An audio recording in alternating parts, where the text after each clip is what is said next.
আবার যে করতে আছে 60 জন আছে যদি আয়েন না তাড়াতাড়ি একটু রাম সাহা লোকা পাইব ভাই কাজ এমনি কইতাম আপনার মতো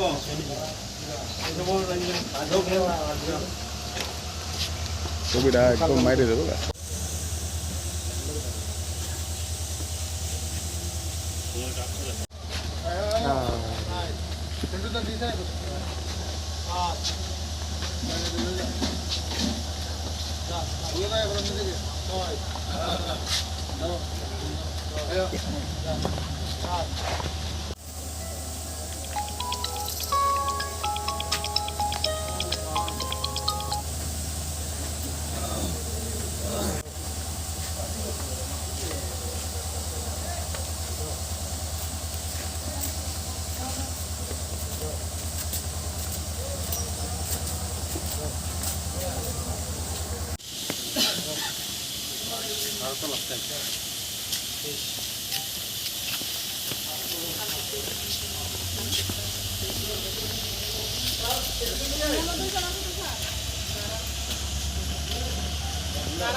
পদক্ষেপ নেওয়া হয়েছে যদি একটু বল।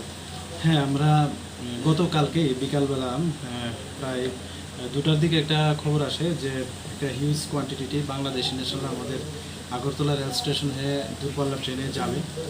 তো সেই সুবাদে আমরা আরপিএফ এবং আমাদের যে বিএসএফেরও গোয়েন্দা শাখা আছে এবং আমাদের যে আরও সিস্টার এজেন্সি আছে, আমরা ব্যাপারটা নিজেরা শেয়ার করলাম এবং শেয়ার করার পরে আমরা সবাই যেখানে এন্ট্রি পয়েন্ট আছে আমাদের আগরতলা রেল স্টেশনে, ওইখানে আমরা সবাই প্রত্যেকটা উইং মানে জিআরপি, আরপিএফ, বিএসএফ, পাশাপাশি আমাদের যে সিস্টার এজেন্সিগুলো আছে সবাই আমরা অ্যাম্বুশে বসি।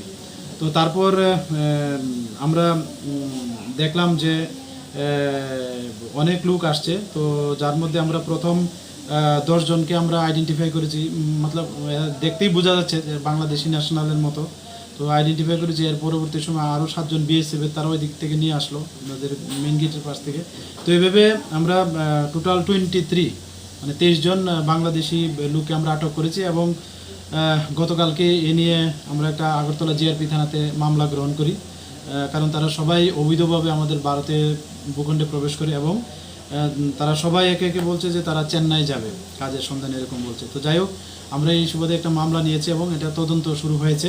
তো আজকে তাদের আগরতলা মহামান্য আদালতে প্রেরণ করা হচ্ছে এবং পুলিশ রিমান্ডও চাওয়া হচ্ছে।